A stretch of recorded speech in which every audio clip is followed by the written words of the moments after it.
नमस्कार साथियों, मैं एडवोकेट कुलदीप सिंह दिल्ली हाईकोर्ट में वकालत करता हूं। पुनः आप लोगों के बीच में उपस्थित हुआ हूं इस यूट्यूब चैनल के माध्यम से। आज हम डिस्कस करेंगे आर्टिकल 32 की जो सेकंड मेंडामस की जो रिट है उसको डिस्कस करेंगे। हमने अपनी प्रीवियस वीडियो के अंदर हेबियस कॉर्पस की रिट को हमने इशू की चर्चा किया था। अब इसको चर्चा करेंगे। मेंडामस की जो रिट है इसके बारे में, मेंडामस की रिट है जो हमने अपनी प्रीवियस जो वीडियो थी उसमें पहले ही बताया था कि आर्टिकल 32 डॉक्टर बी.आर. अम्बेडकर के अनुसार ये पूरे संविधान की आत्मा है। ये आर्टिकल पूरे संविधान की आत्मा है, यानी कि हार्ट बताया, आत्मा बताई और इसको दिल बताया। क्योंकि अगर ये आर्टिकल 32 नहीं होता तो जितने भी फंडामेंटल राइट्स जो आर्टिकल जो दिए गए हैं पार्ट 3 के अंदर वो जीरो हो जाते, वो नल एंड वाइड हो जाते। क्योंकि ये 32 के अंदर पार्ट 3 के अंदर जितने भी फंडामेंटल राइट्स दिए गए हैं उनको इन्फोर्समेंट कराने के लिए जो रिट दी गई है, रिट दिए गए हैं, यानी इसको आदेश बोला जा सकता है, आदेश है, डायरेक्शन बोली जा सकती है। तो मेंडामस की जो रिट है इसको हिंदी में परमादेश बोलते हैं। परमादेश, हम आदेश देते हैं, हम आदेश देते हैं। तो हम इसमें डिस्कस करेंगे भाई ये मेंडामस की रिट होती क्या है और कौन इसको फाइल कर सकता है, किसके खिलाफ होती है। तो इसमें मेंडामस की जो रिट है इट्स ए कमांड, यानी कि एक आदेश है। ये एक आदेश है। It's order issued by the court to public authority. ये किसके खिलाफ है? एक पब्लिक अथॉरिटी। क्योंकि हमने प्रीवियस जो थी रिट थी हेबियस कॉर्पस, उसमें हमने पढ़ा था कि भी वो एज वेल एज डिटेन्यू, अगर किसी को इलीगल डिटेंशन कर लिया जाए तो पुलिस या फिर किसी भी दूसरी एजेंसी के खिलाफ उसको जारी किया जा सकता है। लेकिन इसमें और इवन इंडिविजुअल के खिलाफ भी हेबियस कॉर्पस को इशू किया जा सकता है। लेकिन इसमें मेंडामस की जो रिट है केवल पब्लिक अथॉरिटी को ही के खिलाफ ही ये इशू हो सकती है। पब्लिक अथॉरिटी जिसके जो लीगल ड्यूटी है, जिसकी लीगल ड्यूटी है जिसकी टू परफॉर्म के लिए उसको परफॉर्म करने की उस पब्लिक अथॉरिटी की लीगल ड्यूटी है। और उस लीगल ड्यूटी को परफॉर्म कराने के लिए उसने वो परफॉर्म, किसी पब्लिक अथॉरिटी ने वो लीगल ड्यूटी परफॉर्म नहीं की है तो उसको परफॉर्म कराने के लिए, उसको इंप्लीमेंट कराने के लिए ही ये मेंडामस की रिट इशू होती है। Asking it to perform the public duty imposed upon its by the constitution के द्वारा वो लीगल ड्यूटी इम्पोज की गई हो, संविधान के द्वारा उसमें उसको उस पब्लिक अथॉरिटी को ये दिया गया हो, वो कार्य दिया गया हो, वो सौंपा गया हो, इम्पोज किया गया हो कॉन्स्टिट्यूशन के द्वारा, और बाय अनदर लॉ, और किसी दूसरे लॉ के द्वारा, दूसरे कानून के द्वारा। Mandamus is a judicial remedy which is in the form of the order from the superior court, यानी कि कोर्ट के द्वारा या फिर हाई कोर्ट के द्वारा टू गवर्नमेंट के खिलाफ, यानी कि पब्लिक अथॉरिटी कौन सी होती है? गवर्नमेंट भी पब्लिक अथॉरिटी होती है। वो हम अलग से बताएंगे इसमें भी किस किस के खिलाफ ये इशू हो सकती है। एनी कॉर्पोरेशन हो public authority to do forbear doing something specific act, उसको वो ड्यूटी करने का राइट है, उसको ड्यूटीज करने के लिए ओबलाइज है, वो कार्य करने के लिए उसको इम्पोज किया गया है कॉन्स्टिट्यूशन ने या फिर किसी अदर लॉ के द्वारा। तो ये जो है मेंडामस की जो रिट इशू होएगी, यानी कि ये मेंडामस की जो रिट है वो पब्लिक अथॉरिटी के उसमें होती है। तो लीगल ड्यूटी क्या होती है? Legal duty most have been imposed on the authority and the performance of the duty should be the imperative होनी चाहिए, नॉट ए डिस्क्रिशनरी। यानी इम्पेरेटिव का मतलब जहां पर कोई कंपल्सन नहीं है, जहां पर कोई भी डिस्क्रिशनरी का मतलब भी करे या ना करे, ऐसा कोई ड्यूटी नहीं होनी चाहिए।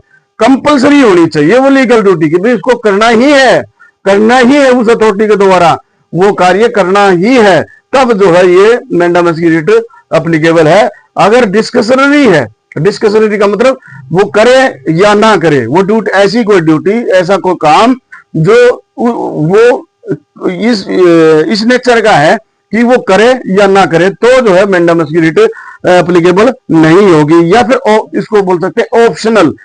ऑप्शनल सिर्फ, इंपेरेटिव का मतलब होता है कंपल्सन है, वो ड्यूटी करने के लिए कंपल्सन है, तो वहां पर लीगल बात है, लीगल ड्यूटी होनी चाहिए, ये आपको समझने की जरूरत है। और तो सबसे बड़ी बात है किसके खिलाफ ये अगेंस्ट, अगेंस्ट किसके खिलाफ ये मैंडेमस की रिट इशू होगी। Writ of mandamus is available against the parliament. Number 1 parliament, parliament के खिलाफ। नंबर 2 लेजिस्लेचर के खिलाफ, लेजिस्लेचर के खिलाफ, लेजिस्लेचर के खिलाफ, against the court, even against the court, against the court and tribunal. Tribunal, tribunal होते हैं, जैसे टैक्स ट्रिब्यूनल हो गया, लॉ ट्रिब्यूनल है, तो इस तरह से ट्रिब्यूनल होते हैं ये, टैक्स ट्रिब्यूनल, लॉ ट्रिब्यूनल वगैरह वगैरह। Against the court, government, government, government यानी सरकार के खिलाफ भी ये, सरकार के खिलाफ। And it's officer, and it's officer, उसके ऑफिसर, जैसे डीएम, कलेक्टर, कलेक्टर हो गया, तो ये जो है इसके जो ऑफिसर बीरर हैं उसके खिलाफ भी सरकार के जो है सेक्रेटरी, चीफ सेक्रेटरी वगैरह वगैरह, उसके गवर्नमेंट के खिलाफ, और इट्स ऑफिसर, और उसके सरकार के ऑफिशियल, उसके खिलाफ ये रिट जारी होती है। और against the local authority. Number 6 local authority, जैसे हमने लोकल अथॉरिटी हमने आर्टिकल 12 के अंदर पढ़ा था, स्टेट की डेफिनेशन के अंदर जो है लोकल अथॉरिटी, आर्टिकल 12 में हमने पढ़ा था लोकल अथॉरिटी के खिलाफ। एज लाइक म्युनिसिपलिटी, लाइक जो है municipalities, municipalities, corporation, corporation, committee, committee, committee हो गई।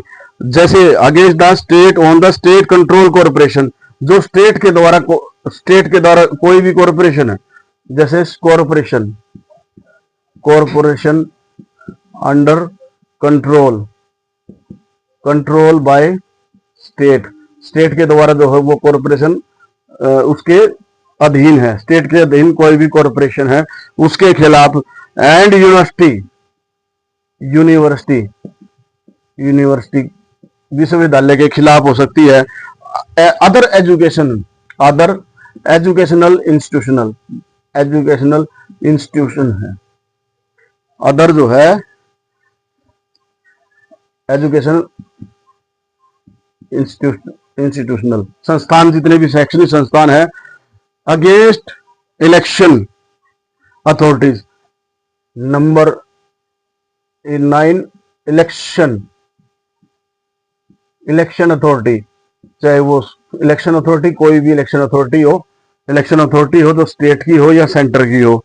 या फिर against other authorities following with the definition of state, यानी कि कोई भी अथॉरिटी है, कोई भी अथॉरिटी हो, अथॉरिटी अंडर आर्टिकल जो 12 के अंदर डिफाइन की गई है, उन सब के खिलाफ जो है मैंडेमस की रिट इशू हो सकती है। ये इंपॉर्टेंट चीज है।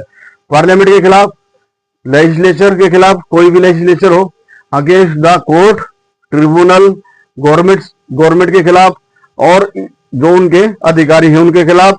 लोकल अथॉरिटी हो आर्टिकल 12 के अंदर, like the municipalities, municipal corporation, committees, municipal committee वगैरह। या फिर जो है कॉर्पोरेट, जो कि स्टेट गवर्नमेंट के द्वारा या गवर्नमेंट के कंट्रोल के अंदर आती है। यूनिवर्सिटी हो या फिर कोई भी एजुकेशन इंस्टीट्यूशन है उनके खिलाफ।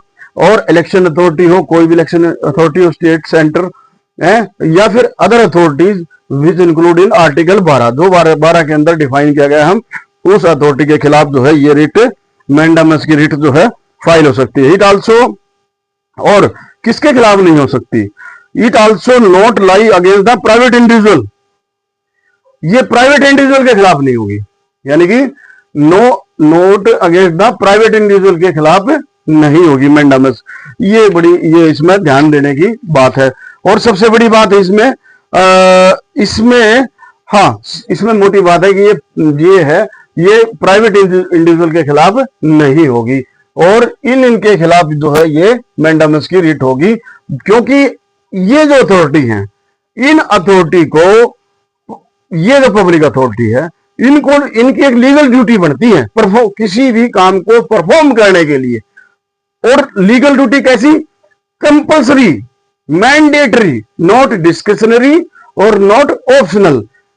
मतलब वहां जो कार्य किसी कॉन्स्टिट्यूशन के द्वारा इंपोज किया गया उनको करने के लिए, या अदर लॉ के द्वारा, किसी दूसरे कानून के द्वारा, किसी स्टैच्यूटरी लॉ के द्वारा, स्टैच्यूटरी बॉडी के द्वारा उसको ये काम सौंपा गया है और उनकी लीगल ड्यूटी है उन अथॉरिटी की, तो जो है मैंडामस की ये रिट फाइल की जा सकती है। जैसे मान लो, एक एग्जांपल के बाद में अपनी बात इसमें वीडियो कंक्लूड करेंगे। मान लो कि एफआईआर दर्ज नहीं होती है। अथॉरिटी कौन सी अथॉरिटी? कोई भी अथॉरिटी, जैसे पुलिस अथॉरिटी है, पुलिस आल्सो द स्टेट। अगर किसी पुलिस ऑफिशियल ने अगर एफआईआर दर्ज करने के लिए मना कर दिया तो ये मैंडामस की जो रिट फाइल होगी उस अथॉरिटी के खिलाफ, क्योंकि लीगल ड्यूटी बनती है। तो ये ऑनरेबल सुप्रीम कोर्ट चेक करेगा कि इसमें डायरेक्शन किस हिसाब से देनी है ये मैंडामस की रिट। तो ये हमने पहली जो हमारी वीडियो थी आर्टिकल 32 पे हमने इसको जिस 4 क्लास को हमने डिस्कस किया उसमें हमने पढ़ा था आर्टिकल 32 की जो जितनी भी 4 की 4 क्लास थी उसमें पढ़ा था कि इसमें मैंडामस के अलावा अदर्स डायरेक्शन और इंस्ट्रक्शन भी ऑनरेबल सुप्रीम कोर्ट जारी कर सकती है। और इसके साथ साथ आर्टिकल 32 के अंदर सिर्फ डायरेक्ट जो है सुप्रीम कोर्ट के पास जुडिक्शन है, ओरिजिनल जुडिक्शन है, लेकिन 32 के अलावा 226 आर्टिकल 226 में भी हम ये फाइल कर सकते हैं, 226 में भी हम फाइल कर सकते हैं। पर 226 में 32 में फर्क क्या है? 226 डिस्क्रिशनरी है, 226 में डिस्क्रिशनरी पावर है, लेकिन आर्टिकल 32 में डिस्क्रिशनरी नहीं है, मैंडेटरी है। इसमें हम मैंडेटरी फाइल कर सकते हैं, वे फाइल कर सकते हैं। सुप्रीम कोर्ट ने इस रिट पिटीशन को सुनना पड़ेगा और यहां इसमें जरूरी नहीं है, क्योंकि ये जो है आर्टिकल 32 में फंडामेंटल राइट्स के लिए हम 32 में जाएंगे, यहां पर लीगल राइट्स आल्सो इंक्लूड। लेकिन ये सबसे बड़ी इंपॉर्टेंट चीज है कि भाई 226 में हाई कोर्ट के पास वाइड पावर है 226 के अंदर, और इसमें 32 में लिमिटेड है। क्योंकि लिमिटेड इसलिए इसमें केवल फंडामेंटल राइट्स के लिए ही जाएंगे और इसमें लीगल राइट्स के लिए भी जाएंगे, इसमें वाइड पावर है, 226 में हाई कोर्ट के पास पावर है। तो ये हमारी मैंडामस की रिट हुई है और ये हमने बताया कि किस किस के खिलाफ इशू हो सकती है, किसके खिलाफ नहीं होगी, प्राइवेट इंडिविजुअल के खिलाफ नहीं होगी। और क्यों होगी? क्योंकि पब्लिक अथॉरिटी है, पब्लिक अथॉरिटी की एक लीगल ड्यूटी बनती है, कंपल्सरी बनती है, ना कि ऑप्शनल बनती है। पर किसी भी काम को परफॉर्म करने के लिए, उस काम को परफॉर्म कराने के लिए, वो कौन सा काम, कहीं अगर किसी का भी पार्ट 3 के अंदर किसी का फंडामेंटल राइट्स पार्ट 3 के अंदर उसका वायलेशन होता है, अगर इनमें से कोई भी अथॉरिटी पार्ट 3 का वायलेशन करती है तो हम डायरेक्ट मैंडामस की रिट के माध्यम से सुप्रीम कोर्ट में आर्टिकल 32 के तहत जा सकते हैं। तो ये मैंडामस की रिट हमने आपके सामने रखी है, तो इसको समझने की जरूरत है, एक आम आदमी को भी समझने की जरूरत है। तो अगर आपको ये दी गई जानकारी अच्छी लगे तो इसको लाइक करें, सब्सक्राइब करें और इसको शेयर करें। थैंक यू, धन्यवाद।